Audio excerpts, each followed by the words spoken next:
Hello everyone, welcome to lucky education. और आज हम डिस्कस करेंगे एक टॉपिक है बहुत खूबसूरत है जिसका नाम है ब्रिक्स। ठीक है, क्लास 12 की पॉलिटिकल साइंस और बुक है आपकी कंटेम्प्रेरी वर्ल्ड पॉलिटिक्स और चैप्टर है आपका 4 अल्टरनेटिव सेंटर्स ऑफ पावर या कह सकते हो न्यू सेंटर्स ऑफ पावर।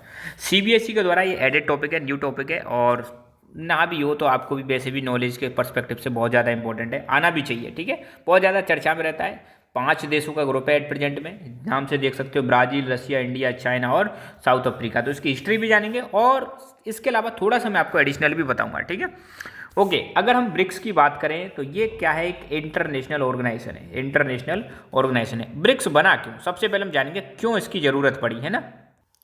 तो देखो, बात यहाँ से स्टार्ट होती है वर्ल्ड वॉर सेकेंड। आप सबको पता होगा सेकेंड वर्ल्ड वॉर के बारे में।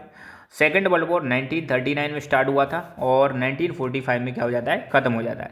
सेकेंड वर्ल्ड वॉर के बाद आपको पता है यूनाइटेड नेशंस ऑर्गेनाइजेशन बन जाता है। सेकेंड वर्ल्ड वॉर के बाद आपको पता है कोल्ड वॉर भी स्टार्ट हो जाता है। कोल्ड वॉर स्टार्ट हो जाता है दो पावर्स के बीच में, एक तरफ था यूएसए और दूसरी तरफ था यूएसएसआर। और ये कोल्ड वॉर कब से कब तक चलता है, 1945 से 1991 तक चलता है। 1991 में यूएसएसआर डिसइंटीग्रेट हो जाता है। अब पूरी दुनिया में बस एक ही पावर का दबदबा था और वो पावर थी यूएसए। और दुनिया बन जाती है यूनिपोलर। क्या बन जाती है, यूनिपोलर। हर जगह पर हेजेमनी देखने को मिलती है, किसकी, यूएसए की हेजेमनी देखने को मिलती है। और अगर आपने क्लास 12 की पॉलिटिकल साइंस जो है कंटेम्प्रेरी वर्ल्ड पॉलिटिक्स के चैप्टर देखो तो पहला चैप्टर कौन सा है, कोल्ड वॉर। ठीक है, पूरे चैप्टर में किसके बारे में डिस्कस किया गया था, कोल्ड वॉर के बारे में, जो 1945 से चलता है 1991 तक चलता है, स्टार्ट होता है 1991 तक चलता है। दूसरा चैप्टर, जैसे ही कोल्ड वॉर खत्म हुआ मतलब यूएसएसआर टूट गया, यूएसएसआर का क्या हो गया, डिसइंटीग्रेशन। तो उस चैप्टर का नाम है end of bipolarity. End of bipolarity. अब बाइपोलरिटी का मतलब क्या है, दो पावर थी पूरी दुनिया में 1945 से 1991 तक। एक तरफ था यूएसए और दूसरी तरफ था यूएसएसआर। इसी को हमने बोला बाइपोलर वर्ल्ड। बाइपोलरिटी खत्म, यूएसएसआर खत्म हो गया, दुनिया हो गया अब यूनिपोलर। तो तीसरा चैप्टर अगर आप देखोगे, तीसरा चैप्टर क्या है, hegemony of USA in world politics. USA का दबदबा कहाँ पे, पूरी दुनिया में। अब जब पूरी दुनिया में यूएसए का दबदबा है तो कोई ना कोई तो आएगा इसको काउंटर करेगा। तो इसको काउंटर करने के लिए इसलिए चैप्टर 4 क्या है, न्यू सेंटर्स ऑफ पावर या कह लो alternative centres of power. Alternative centres of power का मतलब क्या है कि पूरी दुनिया में यूएसए के अलावा बाकी जगह पर भी नए नए पावर के केंद्र उभरने लगते हैं। तो ये यहाँ से इसका बैकग्राउंड है। मतलब आपको देखने को मिलेगा ब्रिक्स से पहले यूएसए का ऑलरेडी दबदबा था ही। दुनिया कैसी थी, यूनिपोलर थी। उसके बाद यूएसए के बाद धीरे धीरे पूरी दुनिया में नए नए ऑर्गेनाइजेशन उभरने लग जाते हैं। फॉर एग्जांपल, एक तरफ यूरोपियन यूनियन आ गया यूरोप में।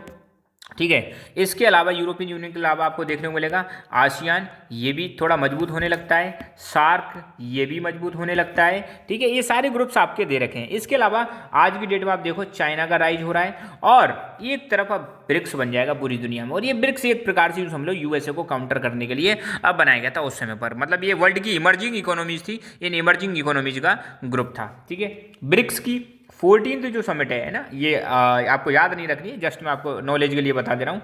ब्रिक्स की जो 14th समिट हुई थी, 14th मतलब 14वीं जो समिट हुई थी, ये चाइना में हुई थी। अब आपको पता है 2023 चल रहा है, 2022 की समिट की मैं बात कर रहा हूँ। लास्ट समिट जो हुई थी वो कहाँ पे हुई थी, चाइना में हुई थी। और ये ब्रिक्स की साइड से मैंने सीधा सीधा यहाँ पे आपको बताया, ये ब्रिक्स की हिस्ट्री है, ये आपको जानना बहुत ज़्यादा जरूरी है। ब्रिक्स बना कब, इसका आइडिया कब आया था, तो 2006 की बात है। Foreign ministers of Brazil, Russia, India, China, ध्यान देना, 4 देश, ब्राज़ील, रशिया, इंडिया, चाइना, 4 देशों के फॉरेन मिनिस्टर 2006 में पहली बार ये मिलते हैं यूएनजीए की असेंबली के साइडलाइन में। आपको पता है यूनाइटेड नेशन जनरल असेंबली, इसकी हर साल मीटिंग होती है। इसी की मीटिंग हो गई इसके साइड में ही, वहीं पर यूएनजीए में ही ये 4 देशों के फॉरेन मिनिस्टर मिलते हैं। और यहीं पर बात होती है कि इन ब्रिक कंट्रीज को, ब्रिक, अभी मैं ब्रिक्स की बात नहीं कर रहा हूँ, ब्रिक कंट्रीज को आपस में कोऑपरेट करने की जरूरत है। फिर फाइनली 2009 में आपको देखने को मिलेगा ब्रिक्स के लीडर्स पहली बार, इनकी फर्स्ट फॉर्मल समिट होती है रशिया में। तो ब्रिक्स की ब्रिक की जो पहली मीटिंग है वो कहाँ पे होगी, 2009 में रशिया में होती है।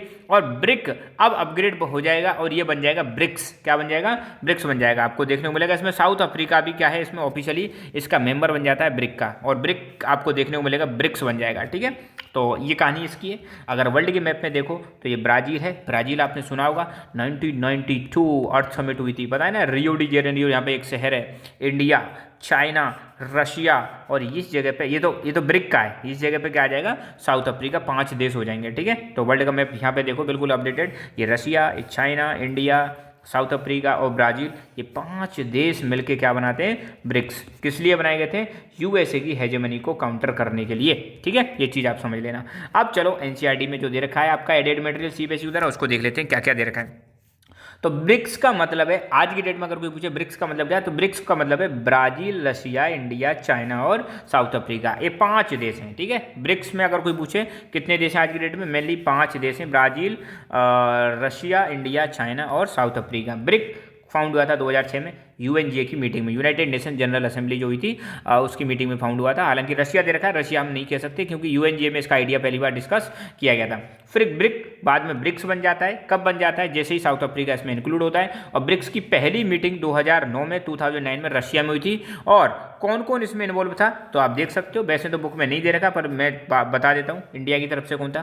तो ब्राजील के ये थे लूला डी सिल्वा प्रेसिडेंट थे, और रशिया के दिमित्री मेदवेदेव ये यहाँ के प्रेसिडेंट थे उस समय, और इंडिया से हमारे प्राइम मिनिस्टर जो थे वो थे मनमोहन सिंह जी, और चाइना के हु जुनताओ ये प्रेसिडेंट थे। तो ये पहली मीटिंग में ये 4 लीडर हैं जिन्होंने पार्टिसिपेट किया था। रशिया में हुई थी ब्रिक्स की पहली मीटिंग क्या हुई थी, रशिया में। और पहली मीटिंग के बाद ही आपको देखने को मिलेगा इसको ऐड कर लिया जाता है साउथ अफ्रीका को, ठीक है। तो ब्रिक बाद में क्या बन जाता है, ब्रिक्स बन जाता है, किसके ऐड होने के बाद, साउथ अफ्रीका के ऐड होने के बाद। और साउथ अफ्रीका कब ऐड हुआ था, फर्स्ट मीटिंग के बाद 2010 में इसकी शुरुआत हो जाती है, ठीक है, ऐड होने की।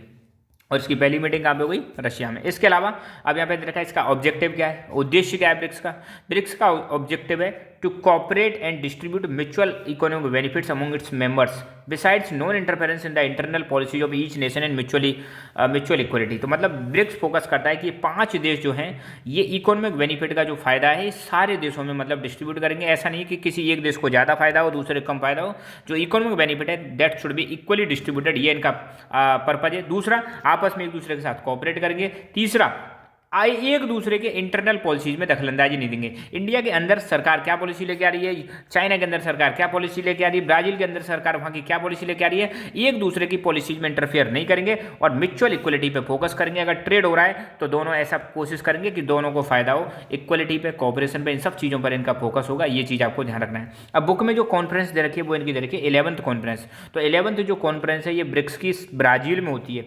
2019 में, और इसके चेयरमैन कौन रहते हैं, ब्राजील के प्रेसिडेंट जेयर बोल्सोनारो। यहाँ पे आप देख सकते हो ये हैं जेयर बोल्सोनारो। 2019 में जो मीटिंग हुई थी इसको चेयर करते हैं। 2019 की मीटिंग में कौन कौन था, ब्राजील के प्रेसिडेंट जेयर बोल्सोनारो, रशिया के प्रेसिडेंट व्लादिमीर पुतिन, इंडिया के प्राइम मिनिस्टर नरेंद्र मोदी जी, और चाइना के प्रेसिडेंट शी जिनपिंग, और साउथ अफ्रीका के प्रेसिडेंट थे सिरिल रामपोसा, कुछ ऐसे करके इनके नाम दे रखे हैं। तो ये 2019 की मीटिंग किस किसने अटेंड की थी, और 2019 की मीटिंग के हेड कौन थे, प्रेसिडेंट कौन थे, ब्राजील के प्रेसिडेंट जेयर बोल्सोनारो। ये पूछा जा सकता है। अच्छा, ये ब्रिक नाम दिया किसने, ब्रिक नाम 2001 में दिया था जिम ओ'नील। ये व्यक्ति हैं जिम ओ'नील जो कि एक ब्रिटिश इकोनॉमिस्ट हैं।